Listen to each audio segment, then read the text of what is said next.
Well,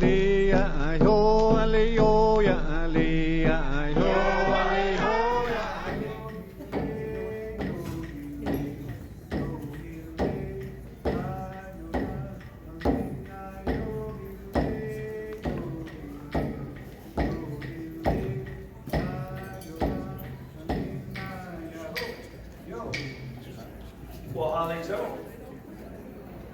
Oh, that's quiet.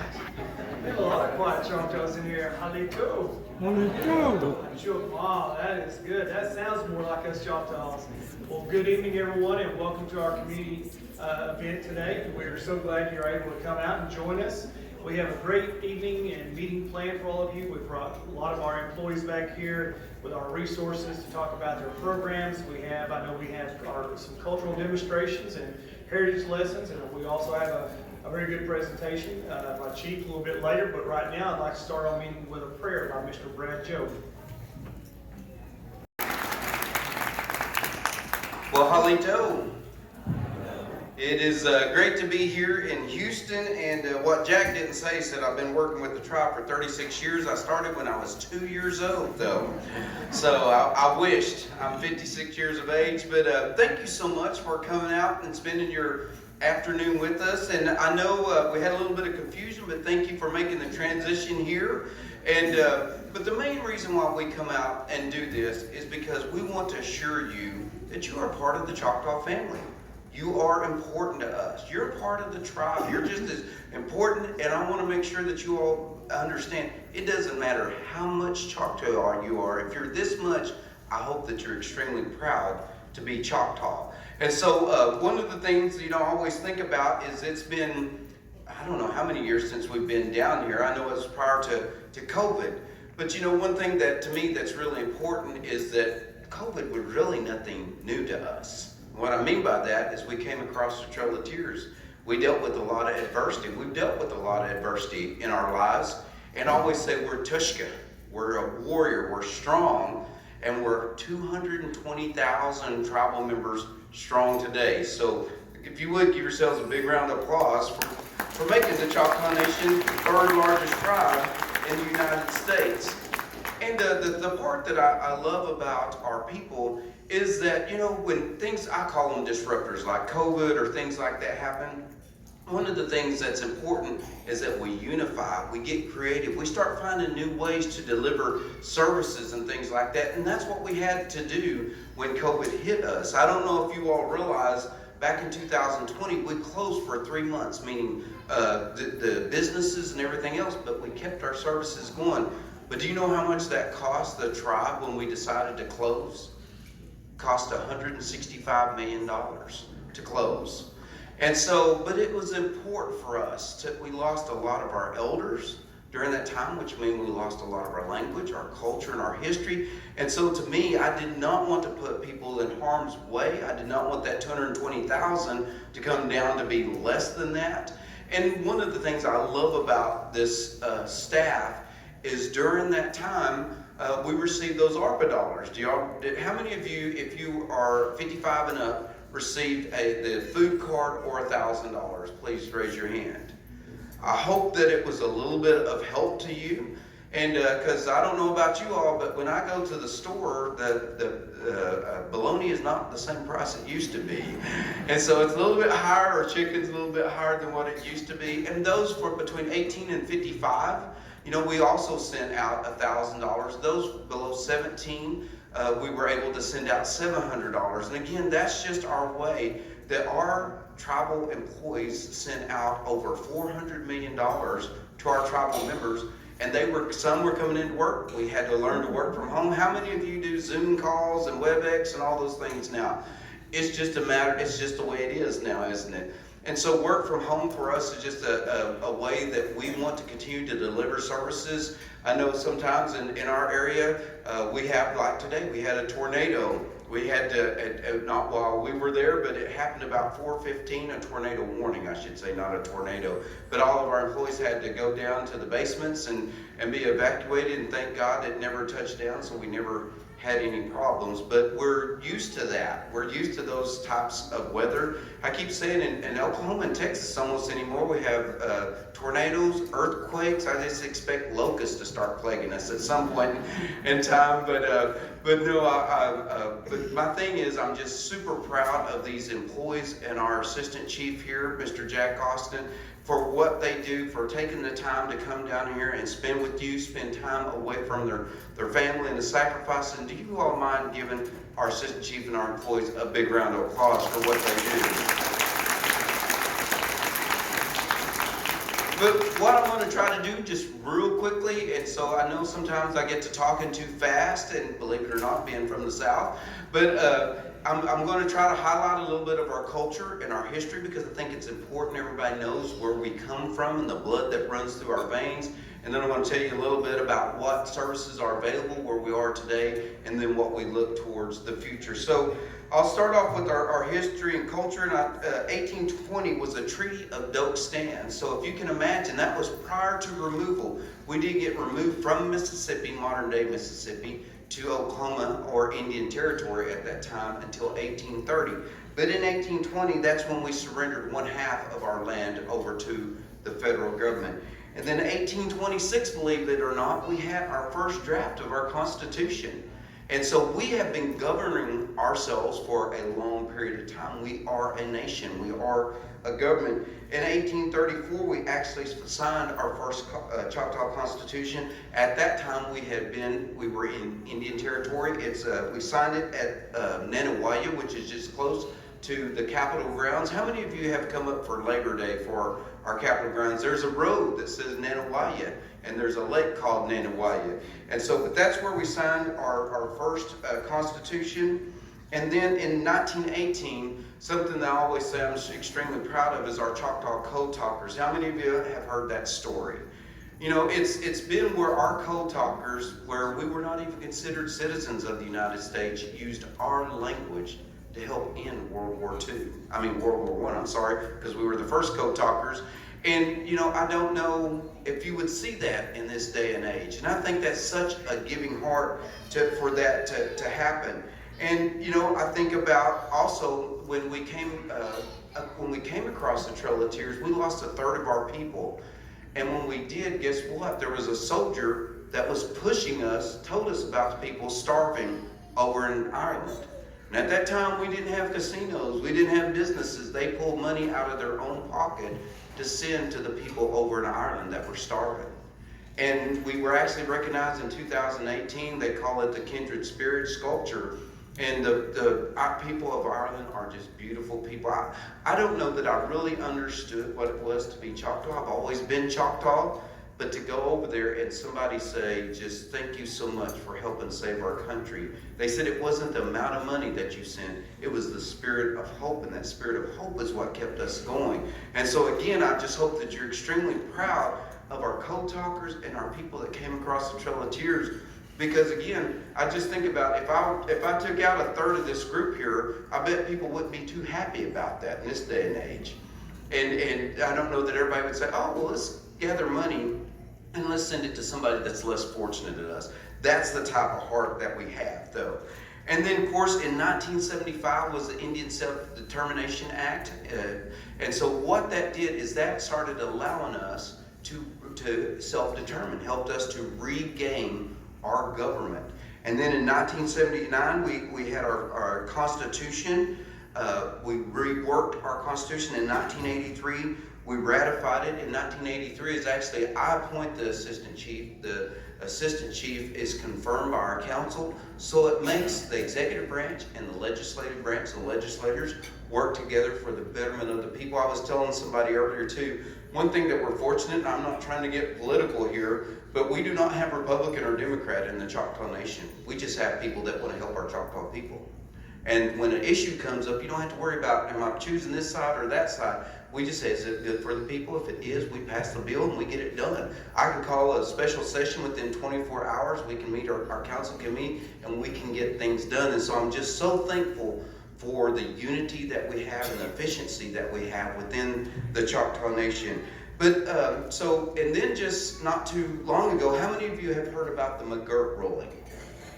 So very few of you have heard about the McGirt ruling. What the McGirt ruling, it was kind of bad that it was a person, there was Creek, that had actually murdered somebody before, but what that person claimed was that the reservations were never disestablished. Whenever we came across the Trail of Tears and we were allotted our lands here, that reservation still remains intact. Now, that does not mean land.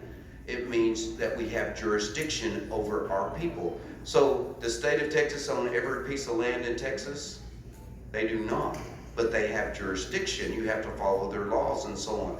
So since McGirt happened, that the Supreme Court ruled that our reservation was never disestablished. And what's kind of sad for me is between 1830 and 2020, we let the state handle our prosecutions, kind of handled our child welfare cases, all those types of things. And my point being is now we have a judicial branch. For those of you who've been to Durant, to our headquarters or to a clinic, right there at the beginning of that entry, that's where our courthouse is. And so now we're holding court. We have about 2,000 cases a month. We're really focused on making sure that we give people a hand up. We're not about incarceration. Do we have to incarcerate? Yes, we do. And we partner with all the local jails, the cities, the counties, and different ones to make sure that we can work with them. But we're able to offer wraparound services. Somebody has a DUI, we have a recovery center we can send them to, rather than sending them to jail, get them back on the right track. But my point is, we have the ability now more than ever to control our own destiny in regards to laws that we pass. For example, I don't know if you're aware, but our governor in the state of Oklahoma, which I met with Tuesday, I guess it was, and he did not want to renew our hunting and fishing compact. And actually, the state was generating another $6 million because we actually helped them generate revenue and produce license. They get money from the federal government, and he chose to do away with it. So guess what we decided to do? We started our own hunting and fishing department. So now we have the right to govern ourselves, right?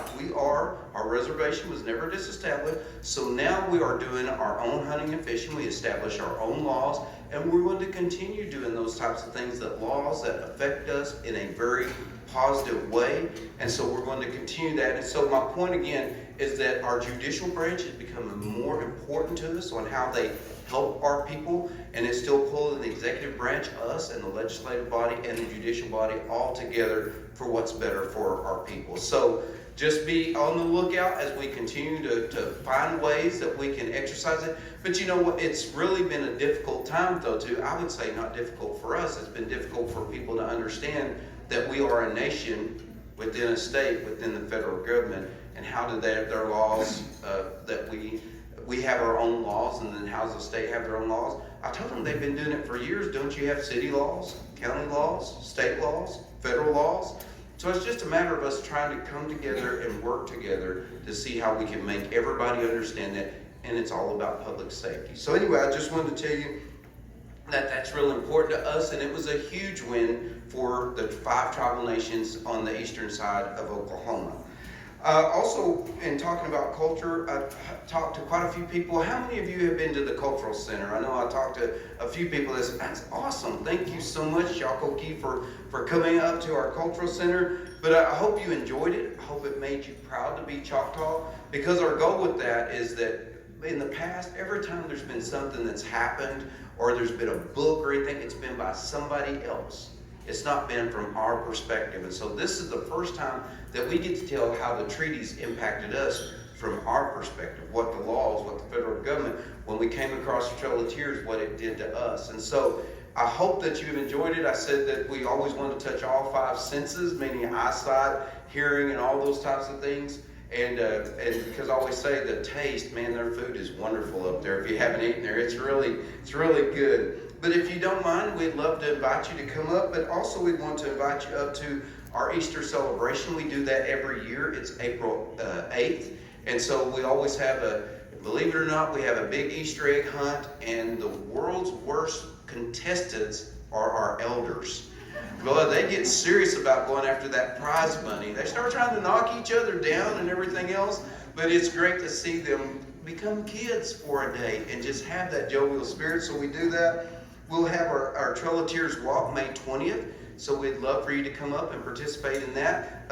Next year, it's not been set, but we're trying to work with, matter of fact, we should have invited him here, but the general consulate for the people of Ireland is actually located in Austin, and he's come up and visited with me, but we would love to do a commemoration for them, for our relationship with them.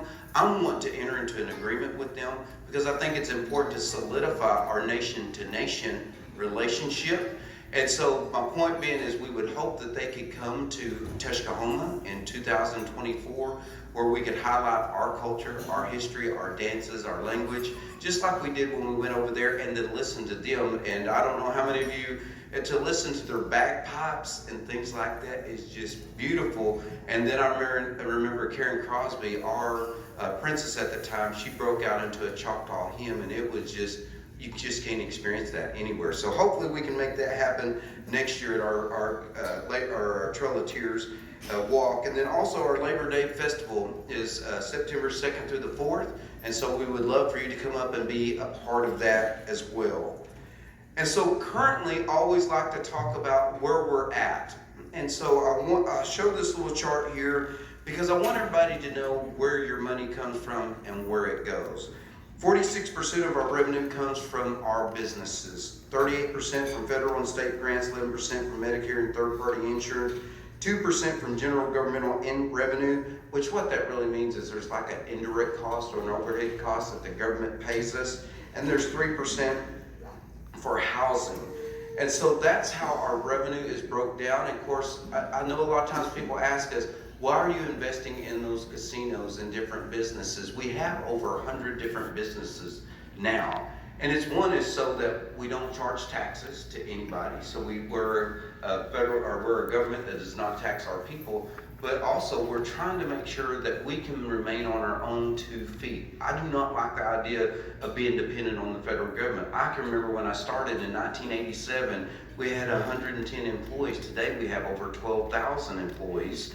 And to me, at that time, all that we could do is just wait for the federal government to give us our money, and then our people wasn't able to get services. Well, now we're able to use our own dollars, provide services, and we have tribal members, like I said, 220,000, that live all across the United States that needs help, and it's going to take dollars to try to meet those needs.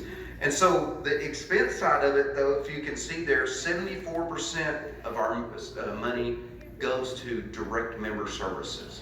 So that's important for us that the dollars goes back to our people. 26% of that goes to member services support projects. So what that means is if we build a wellness center, a community center, as well as capital projects, if we invest in a business. I know I was talking to a gentleman that's from the Idabel area related to the Fraziers down there, and he was saying, when are you going to invest in the Houston Rockets? And because we partner with the Texas Rangers. And how many of you know why we partnered with the Texas Rangers?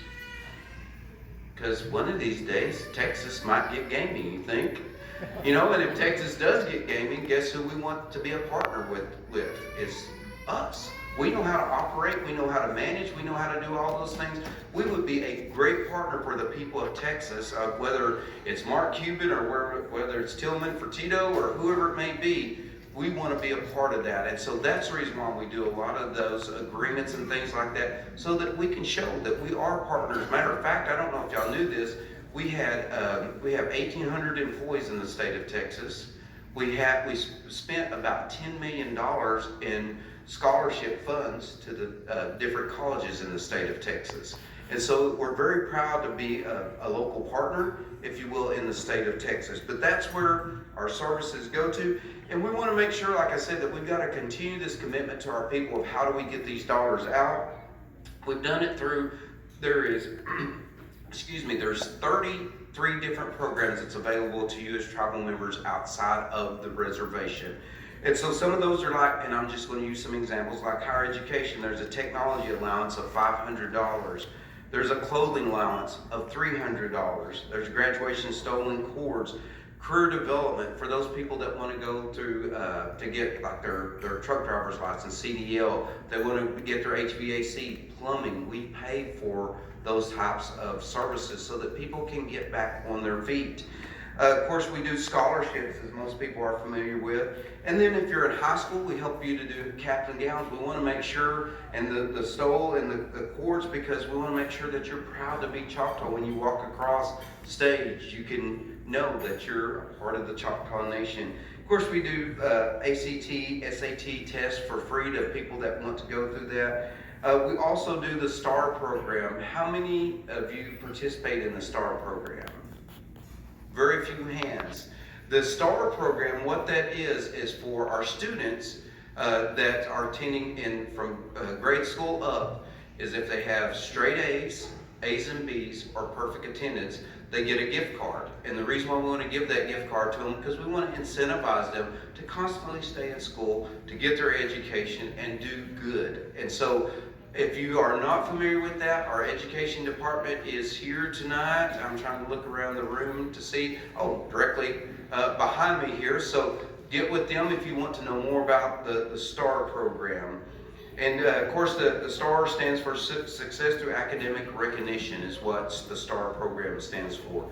But then also healthcare. I know I talked to some people that said that they drive to Durant and get their health care, and they said they've been very pleased that they've received good care, as well as the people were friendly and nice, and I love hearing those things. But one of the things we used to do is like eyeglasses, denture, and hearing aid. That was funded from the federal government, and it was restricted when the federal government gave to us to people 55 and up. Well, now since we fund it from tribal dollars, we get to set those guidelines. And so what we've done is we opened that up to everybody across the whole United States, and there is no age limit on that. So if you have a child or anybody that's needing glasses or hearing aids, or hopefully our children don't need dentures, but they are able to make sure and go through that program, the eyeglasses, denture, hearing aid program, to receive free glasses. And of course, we do a mail order pharmacy. I know I get my medication through there, and sometimes it's cheaper, sometimes it's not. But go check with Walgreens, check with them. If you can get some of these here and it saves you $50 a month, that's $50 of savings that you can use to buy groceries or whatever it may be. And then of course, I mentioned the clinics earlier, but another thing that's really important to us is housing.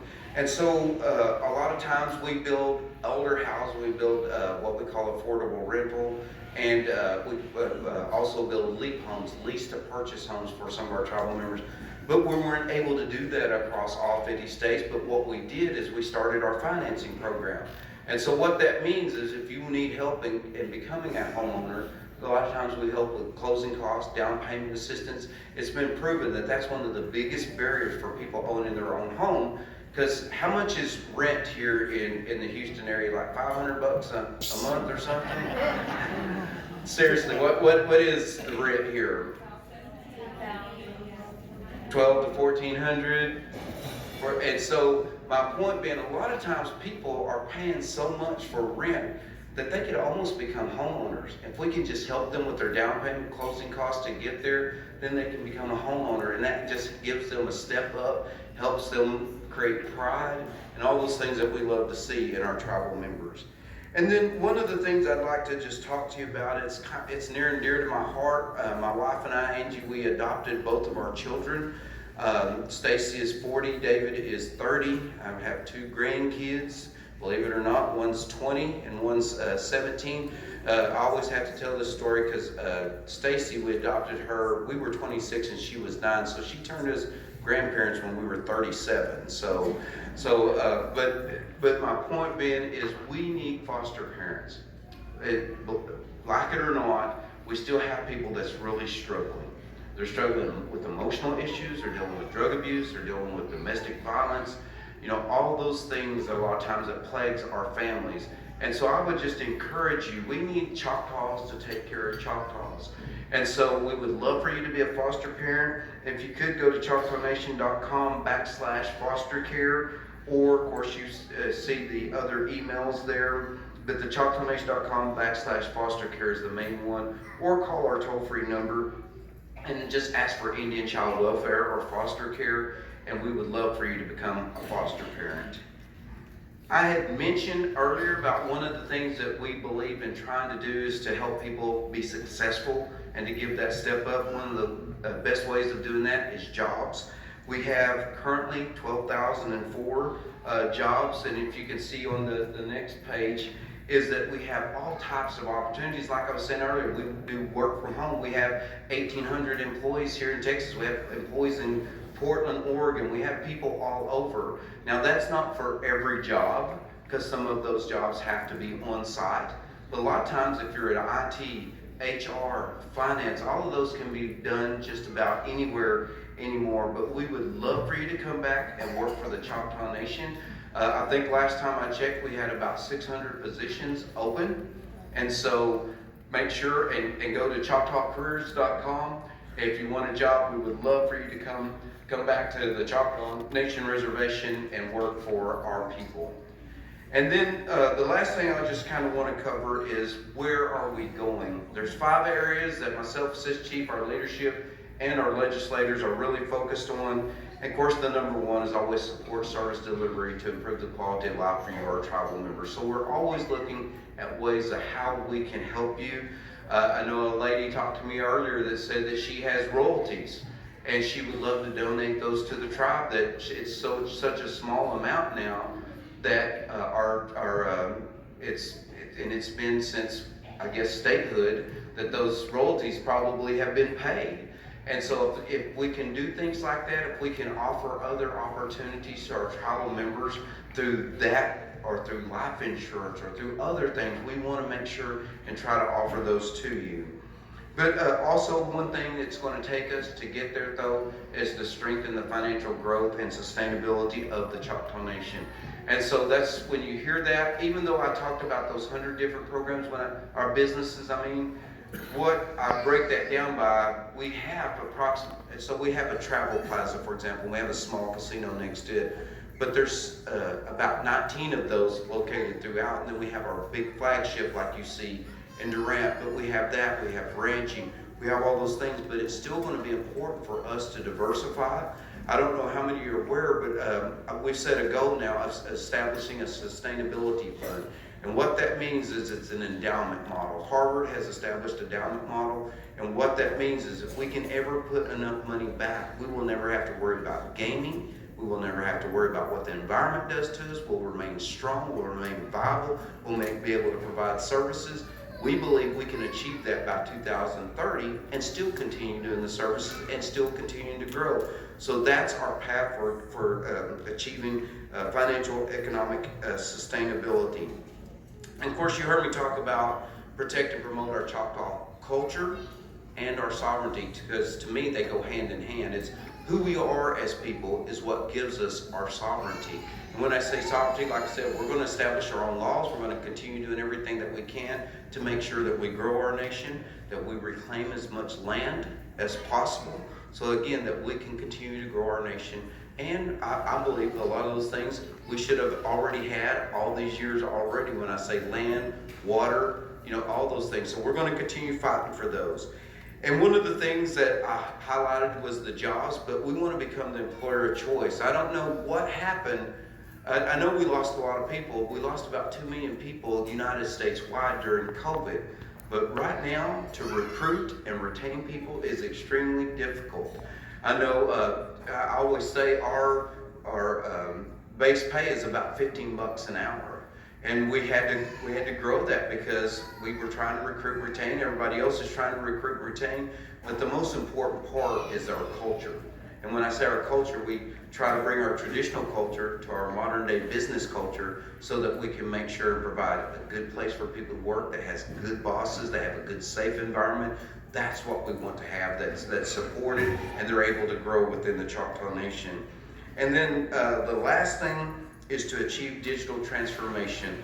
I don't know about you all, but you always do things with a good heart. We was just like, whenever we heard that COVID was shutting everybody down, guess what? We thought, well, everybody needs probably a computer for their children at home. Now in Houston, it might be a little different, but in Oklahoma, guess what? We sent those kids home with a computer. They had no Wi-Fi. So they still couldn't access their plans and whatever they needed to do to achieve their lesson plans. And so we have to connect within the Choctaw Nation so that we can grow economically. We've got to achieve digital transformation. But with that, I just want to say, Yako Key, just thank you for listening to me today. As a matter of fact, this QR code up here, if you would, we would love for you to come up and scan that. Tell us if there is something else you want us to tell you about, talk about, other different programs that you think are important, business opportunities, all those types of things. We are a nation of one, and we're all going to help each other continue to grow. I always said my ideas did not come from my mind. It came from the people that I listened to. And so if you would fill that out, we'd appreciate it. But thank you so much for listening to me tonight. Thank you, and God bless you.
Second dance is going to be the raccoon dance.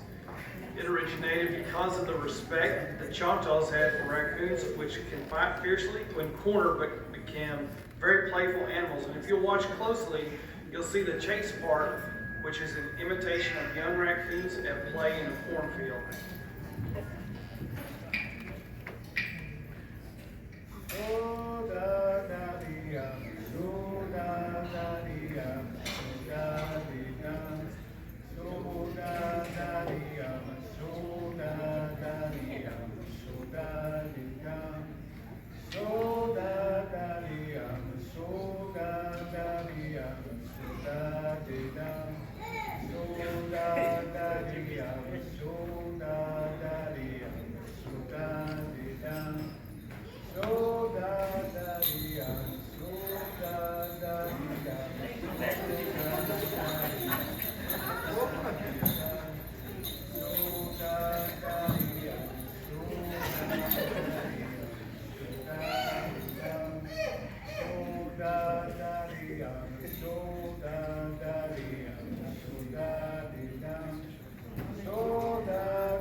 You can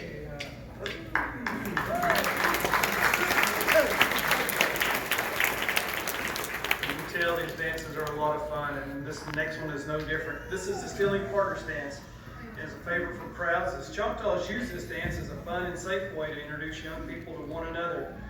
The lead dancer will bolt from his place and run to the female portion of the line and seize one of the women or girls. Fun continues as each person gets a chance to steal a part.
Alright, all we're doing, we're take a step to the right and hop. Alright.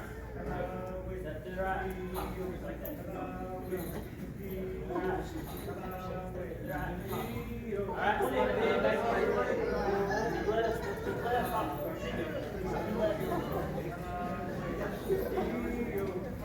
Back the other way.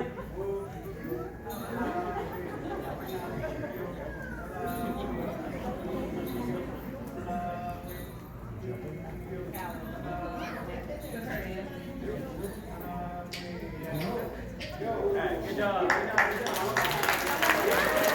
have one more dance. We'd love for you to stay out there. We have one more dance.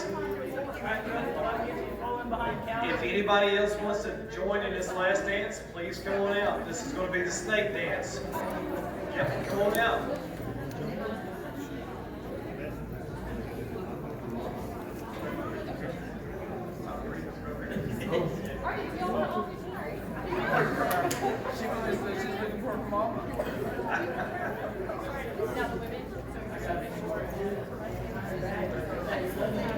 Does anybody else want to join?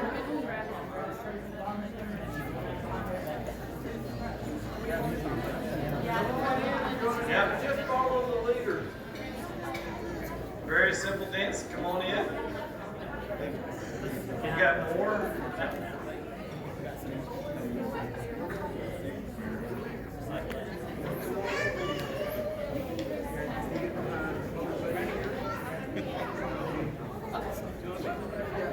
Guys over here.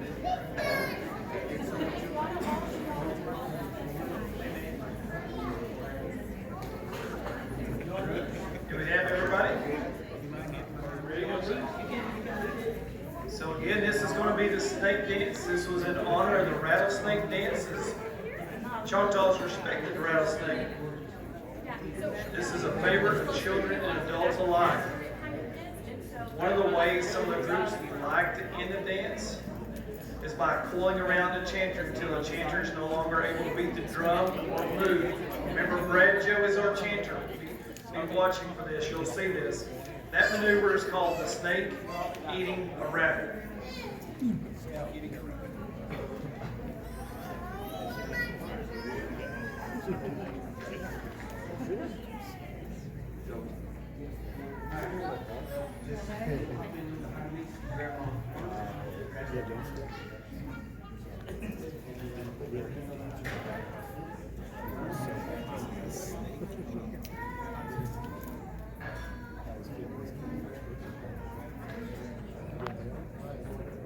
Everybody, just heads up, hold on tight. I'm not gonna go fast, but it does get kind of hectic. No, she wants mama.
The hymn app on your phone, you can go there. The hymn will also be on there.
Show